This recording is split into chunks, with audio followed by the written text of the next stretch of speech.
Hey Wargamers, you may have noticed that Tau are having a hard time in 10th edition, and if you've made that observation, you certainly are not alone. Plenty of people have come to that conclusion as well, and even Games Workshop says that Tau are one of the poorest performing factions in the edition so far. So that is kind of disappointing, right?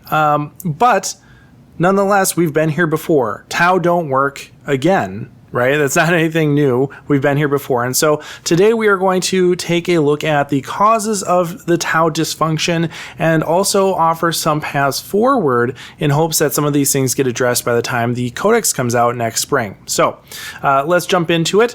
Basically, Tau have always been a pretty tricky army for Games Workshop to balance. The reason for that is that Tau are a single phase army, right? They're a shooting army. They're not a shooting and melee army or a shooting and psychic army or any combination of those things. They are a shooting army wholly.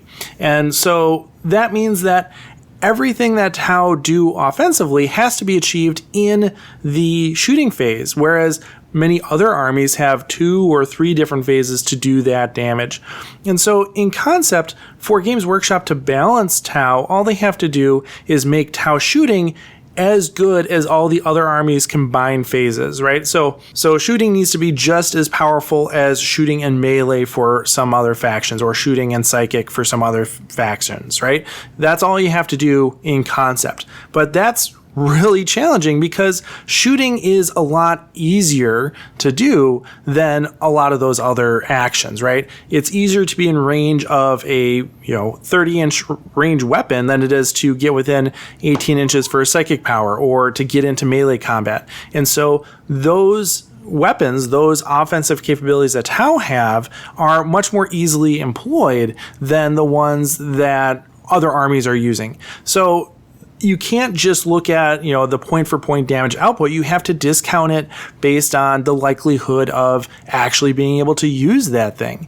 And so it suddenly becomes much more complicated than just, making shooting as good as these other things, right? And we end up with a very narrow band of what is balanced. If Games Workshop makes Tau shooting too strong, then it's going to overwhelm opponents, right? It's going to be really hard to overcome because, you can deploy those shooting assets much more easily. But if you make Tau firepower, underpowered, if you make it too weak, then it just doesn't compete, right? And that's kind of where we are right now, as we're in the underpowered side of things.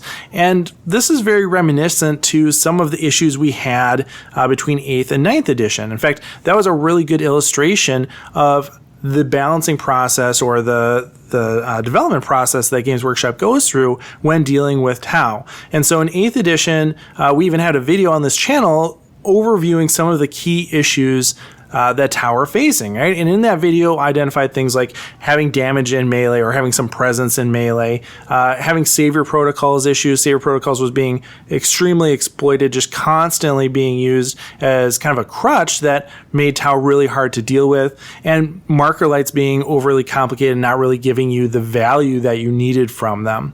And so when we went to 9th edition, Games Workshop addressed all those things and did a beautiful job of doing that, right? They, when we came to damage in melee, they gave us shooting in combat, which is something that I had hoped to see. And when it came to fruition, I was over the moon excited that battlesuits were able to shoot in combat. With regard to the saber protocols issues, they went and just made drones be able to join units. So that, really constricted the benefits of drones just to the units that they were joining for the most part.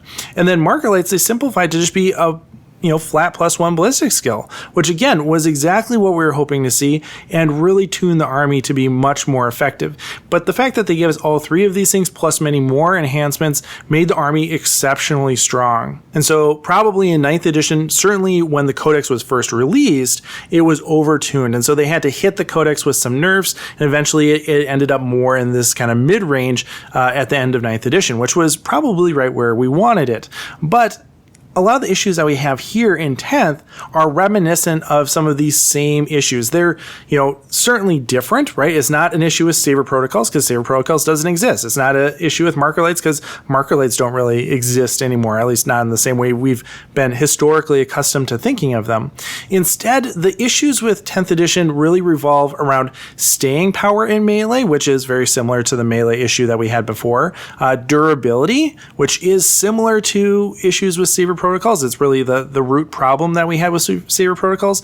And shooting efficacy is also a major issue. And this is something that, was part of the marker light debate, but now has resurfaced just as basic profiles for Tau weaponry. So a lot of these same themes are popping back up, but look very different in 10th edition compared to 8th or 9th edition because of the way the edition is formulated and kind of some of the more fundamental changes that we had coming into this total reboot that was 10th edition. And so that speaks to some of these issues really being core issues in design philosophy around the army. So the most fundamental and probably the easiest problem to fix is that the shooting just isn't good enough, right? Like if we're a shooting army, we should have really good shooting, and it's just underpowered in general. I think the biggest issue here is with both the high AP and high strength weapons. We just don't have quite the roster that we used to have or need currently. So like the volume of fire is fine, strength 5 stuff and below is fine. But once we get to strength 6 and higher, I think it needs a bit of a tweak to be a little bit punchier. We just lack kind of those options against tougher targets, both in terms of AP and strength. Consistent with that, seeker missiles are currently our best anti-vehicle weapon, and that makes sense to some extent because seeker missiles are a one-use only weapon. You get to shoot it once and that's it. And so it should be pretty strong, right? It should be pretty impactful for what it is.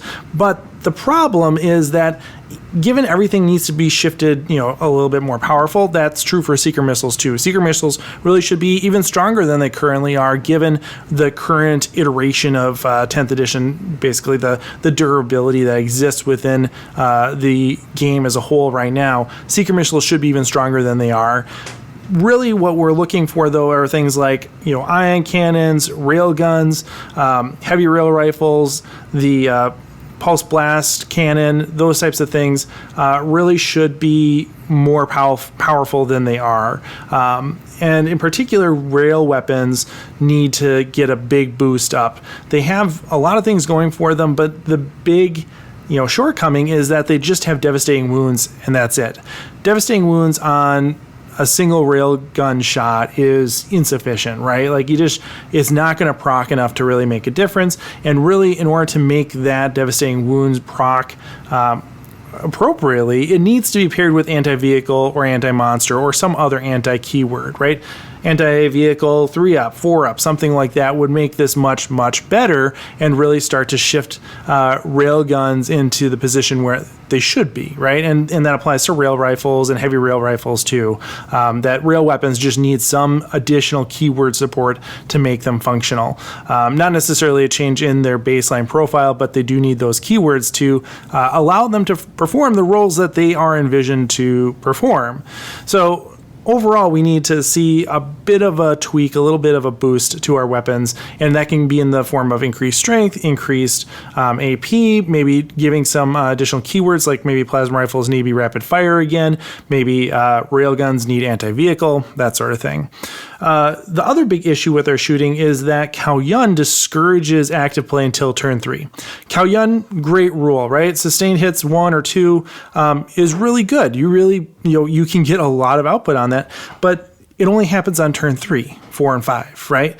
Like, that means turns 1 and 2, you're basically just biding your time, right? Like you really want to save those big plays until turn 3 when you can get those sustained hits out, or even turn 2 if you have the enhancement on like your crisis team or something like that. Those are still like really reserved plays for turns 1 and 2, and so having this, kind of discouragement of active play in turns 1 and 2 means that you need to make up for that in turns, 3, 4, and 5, right? You need to be able to make up for your lack of activity in turns 1 and 2 in the second half of the game, and that's almost impossible to do, right? Like, you need to really just wipe the floor with your opponent in order to make the same number of points in half the turns. So that is a big challenge associated with Cao Yun. And that was true in 9th edition too, that Cao Yun was, vulnerable because of the timing element of it.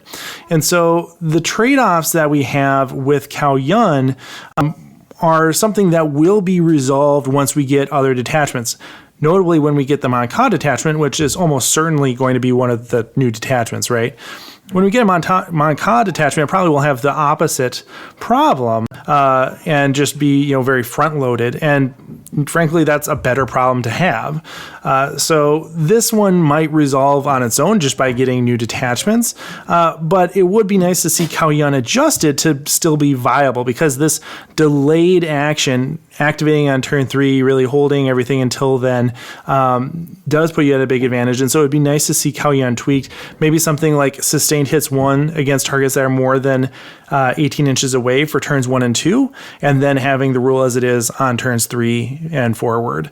That would still be consistent with the fluff, right? Kind of this patient hunter, like, you're getting a little bit of a benefit in turns 1 and 2 against things that are far away, but not as much as you would otherwise. And so it gives you a little bit more of a benefit. It kind of reduces the opportunity cost of acting early and makes this play, I think, a little bit more dynamically and a little bit more aggressively in a way that allows for you to make points, make some moves early on in the game, and not put so much pressure on your late game performance. So I'd like to see Cao Yun tweaked a little bit to be a little bit more encouraging of aggressive play in turn 1 or 2, or not even aggressive play, just play, right? Like, it's not Manka, right? You don't need to be running up the board, but it does need to allow you to have some functionality, some shooting presence, more than it does now in the first half of the game.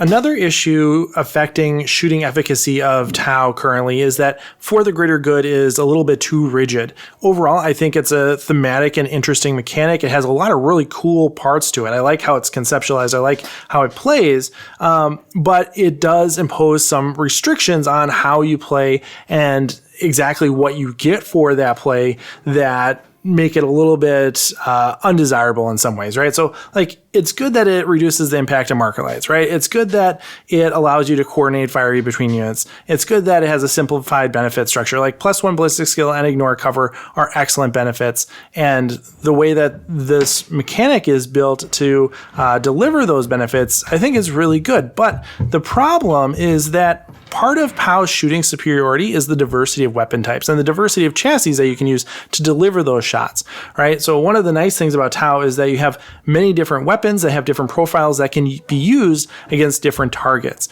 right? If we had a lower selection of weapons or weren't able to take different weapons within a same unit, that sort of thing, if we didn't have that versatility, the army just isn't as powerful because you have to take more units, you have to take different weapons, you have to specialize in a way that is disadvantageous in, a tournament setting or even in a casual setting where you need to be able to do multiple different things with a single unit. So that diversity of firepower is one of the strengths of Tau, but For the Greater Good kind of undermines that diversity. It makes it so that diversity isn't able to be implemented and really favors kind of a monoculture, a lack of diversity in weapon loadouts and in play because of the way that it affects split fire. So the issue with For the Greater Good affecting split fire is that if you are a guided unit and you want to shoot at another unit other than one you're being guided against, the spotted unit, you take -1 to ballistic skill. And if you're a unit that's hitting on 4s normally, like a crisis suit unit, that means you're hitting on 5s, and that's a pretty big reduction in your output. So you're just not going to do that, right? That's just not going to happen. And so let's say you're taking a crisis suit unit and you got a variety of weapons in there, not just cyclic ion blasters, but you have something else in there too. And you get guided. So you're hitting on 3s. That's great. But that means that some of the weapons that you're selecting, some of the weapons that you're shooting with, probably are going against a target that's not optimal for them. And so you have less efficient use of some weapons when guided, and that isn't great, right? Like, that's a lower efficacy. And that's kind of the problem, right? So we have a lower efficacy of some weapons when they're guided, and in response to that, as a list builder, you decide to reduce the diversity of your loadouts. You homogenize your loadouts. Your Crisis Suit team, which used to be a unit that would incorporate multiple different weapon types, have a fair amount of versatility or diversity in it, now is just static. It just has one type of weapon. And this is something that is a little heartbreaking coming from 9th edition, where there was this beautiful, somewhat complex, but elegant system of pointing weapons based on how many you've taken. And that encouraged more diverse loadouts in a way that I really appreciate. I thought that was really cool, thematic, and made a lot of sense. Now with, no holds barred here, you just pick whatever, right? And it's going to be cyclic ion blasters, basically. And so you have a homogeneous loadout, and that's boring as heck. It might work right now, but it's boring. And it's frankly not as fun, at least for me. And so, giving the guided unit a different option would be good, right? Basically, if you drop the split fire penalty from for the greater good, I think that would go a long way, right? It makes sense that you don't get the +1 if you shoot at something else, but why do you got to take -1, right? You're functionally giving up 2 ballistic skill points if you want to split fire with a guided unit, right? You're not only not getting the +1, but you're also taking a -1. That's 2 points in ballistic skill difference. Just drop the penalty for split fire. Make it so that you only get the +1 if you're shooting at the spot unit. That is incentive enough to do what Games Workshop wants you to do. Do that. That'll go a long way. Now, of course, you might be saying you have the option to split fire with an observer unit, right?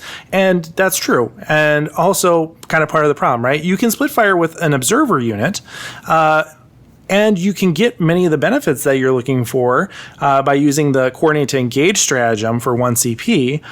But that's kind of cruddy design too, right? Because now all of a sudden, if there's a unit you want to split fire with, it has to be an observer, and you have to use coordinate to engage. And that essentially means that coordinate to engage is an auto take, right? It's one of the 2 stratagems you're almost always going to want to use during your phase, and auto take options are boring, right? They remove choice from the game, they remove strategy, and it just makes it something that is playing out according to essentially a predetermined plan. And that's not what Warhammer really should be, right? Warhammer should be dynamic. It should be about making decisions on the tabletop, not just checking boxes. So yes, you do have that option to split fire with observer units, but it's boring and still poor design, I would argue. So we still need a more conducive environment for split firing with Tau specifically, because so much of their strength and flavor comes from the versatility of their weapon systems and of their units. Without that, the formulation of for the greater good is just too rigid as it currently is, and I think that needs to be changed in the Codex. On the durability side of things, we run into the issue that battlesuits are now vehicles, and that has a lot of negatives associated with it, right? For one thing, while you can shoot in combat, you're -1 to shoot. I think that this is probably actually reasonable. Like, out of the list of things, -1 to shoot in combat seems like, yeah, fine, do that. That's fine. Tau have lots of weapons. They're, hurt a lot in close combat. I'm fine with -1 shooting in close combat, really. Like, that's not as big of a deal as some of these other things, right? That's more about output in melee as opposed to their actual durability. Bigger issues, though, is that they easily give up secondary points, right? Tau being vehicles, primarily means that they give up bring it down extremely easily. Like, if you're playing against Tau, you're going to get bring it down no problem, right? Like, there are plenty of vehicles for you to take off the board. It's not an issue. So right away, a Tau army is going to be in the hole with regard to secondaries just based on that. We're also vulnerable to shooting well in melee, right? If things weren't, if battlesuits weren't vehicles or monsters, they wouldn't be able to be shot at while they're in close combat. And this is something that makes sense for larger suits, like, again, Riptides, Ghost Keels. That makes sense that they can get shot at combat because they're, big things, right? You should be able to, shoot up, right? Like, that's fine. But, crisis suits, broadsides, they're small enough that it doesn't actually make a lot of sense to me that they're able to be shot in combat. And so, having those smaller suits being vulnerable to shooting well in melee seems like a pretty big downside. And then finally, of course, as vehicles are vulnerable to anti-vehicle weapons, not that there are tons of those, right? It's not that everybody's walking around with an anti-vehicle weapon, but it's just kind of, more salt in the wound, right? Little suits don't have the toughness for this. They can't take, an anti-vehicle shot in the same way that, a Riptide could, right? They just don't have the durability for it. And so that's another thing that you have to deal with, right? So there's all these things that stack up against battlesuits when they count as vehicles. Some of them I think are reasonable, like -1 to shooting, but having all of them at the same time is just, an inch too far, right? And so pick one, right? Pick -1 shooting in close combat. That's great, fine. Give them that in order to discourage melee, make it so that they have some reason not to be in melee, all that sort of stuff, right? That is a fine trade-off. But don't take all 4 of these things, right? Like, don't give Tau all of these different burdens. Maybe give Ghost Kills and Riptides monsters as before, so they do take some of these additional things, right? Again, they're bigger, that makes sense. But don't have all of these things all at the same time. It just doesn't click in my mind as something that's actually reasonable for the role that some of these suits play. And particularly, again, we're talking about crisis suits and broadsides, I think really take the worst of this. So the idea of battle suits as vehicles needs to be adjusted in some way. They need to get something back in return that is beyond what they're doing right now, because they're just kind of getting pounded by being vehicles in a way that makes the army not function as a whole. And then my 4th and final complaint in my list of complaints in this video is that the stratagem economy is too tight for Tau. This is something that is much more subtle, but I think plays out in a very tangible way in most games, right? So you only have a couple stratagems that you're going to use consistently. Strike and Fade, 2 CPs, that's expensive, right? But it's really important. It gives you board control, it gives you target negation, it gives you target priority, right? You are able to move your crisis suits, or other battle suit around the board in a way that you could grab objectives if you need to. You can get them out of line of sight, so they're not going to get shot. Again, that's a saving grace for that unit in terms of durability, because they do have all these other things stacked up against them. It allows you to get your suits in position so that they can target a unit that's a priority for you, right? Strike and Fade, excellent stratagem. 2 CP is a lot though, right? And based on how few CP you start off with and your limited ability to generate CP via things like ethereals, Strike and Fade is a big investment, a big portion of your CP budget. You also have Coordinate to Engage, which again is a really valuable stratagem because it mitigates some of the costs associated with observing, and also allows you to split fire in a way that you can kind of have your cake and eat it too. But it's a stratagem that is extremely good for that reason, and something that you're almost always going to want to use as much as possible, right? As much as you can use Coordinate to Engage on your observers, the better those observer units are, right? So yeah, you're going to use that. And so you just have a low CP budget, and you have a few auto take stratagems that eat that budget up. And so the economy is really tight, and it feels kind of like basically just a thing that you have to remember to do. And if you don't remember to do it, then you're penalized. It doesn't feel like you are making a choice and being rewarded for a choice, or being a keen tactician or anything like that. It's just like, okay, I got to make sure I use these stratagems. If I don't, I'm missing out. So outtake stratagems with just a few CP is boring, right? It's not engaging play. It's not effective necessarily. And it removes the choice to use other things, right? Like when am I going to use my other stratagems, right?